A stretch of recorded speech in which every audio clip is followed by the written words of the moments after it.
مولانا میرا ایک دوسرا سوال ہے ہمارے یہاں بھوٹان کے بارڈر سے ایک ہے اقبال احمد ندوی صاحب، انہوں نے سوال کیا حرام کے درجات ہیں کیا، یعنی کیٹیگریز ہیں کیا، سٹیجز ہیں کیا، اس طرح کا سوال، جیسے شراب، زنا، شرک ہی ہے یا کسی اور بات کو، کوئی بھی کبیرہ گناہ اور صغیرہ گناہ یہ جو ہے، تو کیا ان کے سب کی برابری ایک ہی سزا یا ایک ہی بات ہے، یعنی ان کے الگ الگ کیٹیگریز ہیں، اس طرح سے ان کا سوال ہے۔ جی عزیز ناظرین، یہ جو سوال ہے یہ بڑا اہم سوال ہے اور سوال میں بھی بڑا علمی سوال ہے، جی بے شک، ظاہر ہے پوچھنے والے دین نے بھی پوچھا ہے جی جی، تو بڑا علمی سوال رہے گا، جواب بھی شاید ویسے ہی ہو، اللہ سے دعا کریں۔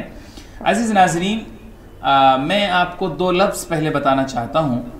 ہمارے یہاں احناف کے نزدیک دو لفظ بڑا استعمال ہوتا ہے، ایک حرام اور دوسرا مکروہ تحریمی۔ مکروہ دو کیٹیگری کے ہوتے ہیں، مکروہ تحریمی اور مکروہ تنزیہی۔ تو میں ان میں سے مکروہ تحریمی اور حرام کے بارے میں آپ کو پہلے بتانا چاہتا ہوں۔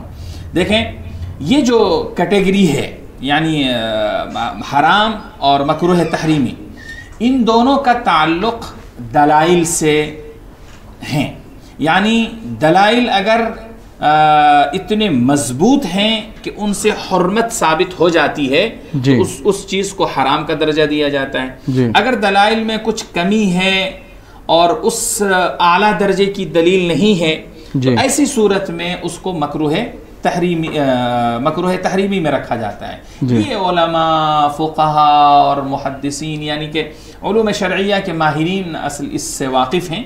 آپ اگر سن رہے ہیں اور نہیں سمجھ میں بات آ رہی ہے تو آپ اپنے نزدیک کے کسی معتبر عالم سے اس سلسلے میں گفتگو کر سکتے ہیں، ایک بات۔ دوسری بات یہ ہے کہ حرام میں اسٹیجز ہیں کیا؟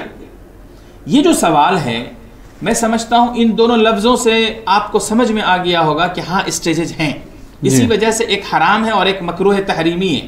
مکروہ تحریمی کا مطلب وہ حرام کی طرح تو نہیں ہے لیکن قریب حرام کے ہیں۔ جی جی جی، تو اس سے آپ کو اسٹیجز کا پتہ چل جاتا ہے۔ دوسری ایک اس میں اور بات سمجھنے کی ہے اور وہ یہ ہے کہ حرام میں بھی اللہ رب العالمین نے اسٹیجز رکھے ہیں۔ کسی بھی آپ حرمت کو لیں گے تو کسی حرمت کے تعلق سے اللہ رب العالمین نے وہ شدت نہیں بتائی ہے، وہ سختی کا ذکر نہیں ہوا ہے جو دوسری کسی اور حرام چیز کے بارے میں۔ میں مثال دیتا ہوں آپ کو، جیسے شرک کیا ہے، جیسے میں آپ کو ایک مثال دیتا ہوں کہ عورت کے ساتھ زنا کرنا حرام ہے، بے شک۔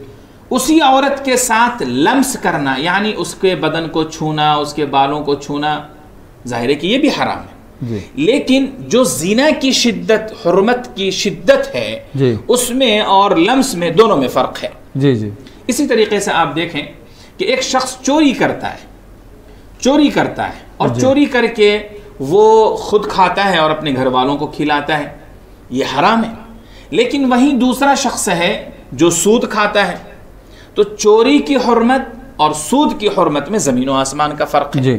رسول اللہ صلی اللہ علیہ وآلہ وسلم نے ارشاد فرمایا کہ اگر کوئی شخص سود کھاتا ہے تو وہ ایسا ہی ہے بلکہ اس سے زیادہ خطرناک ہے کہ وہ ماں سے زنا کر رہا ہوتا ہے، یعنی اپنی ماں سے زنا کرنا جتنی اس کی حرمت ہے اس سے بڑھ کر کے سود کھانے کی حرمت ہے، بے شک۔ تو اب آپ دیکھیں کہ ایک طرف سود کی حرمت ہے اور دوسری طرف چوری کی حرمت ہے، دونوں حرام ہے لیکن فرق اتنا ہے کہ اس میں اللہ رب العالمین کے غیظ و غضب کی شدت ہے، شریعت نے اس کو سختی کے ساتھ وہ کیا ہوا ہے۔ اسی میں سمجھنے کے لیے میں ایک اور سوال اس سے فرق مراتب کا آپ کو اندازہ ہوتا ہے۔ ایک سوال اسی میں سے، جیسے آپ نے ایک بات چھیڑی تھی وہ شاید زنا کے تعلق سے، کیا ایک نوجوان جس کی شادی نہیں ہوئی اس کا زنا کرنا، ایک شادی شدہ کا زنا کرنا، دونوں کا برابر سٹیج ہے؟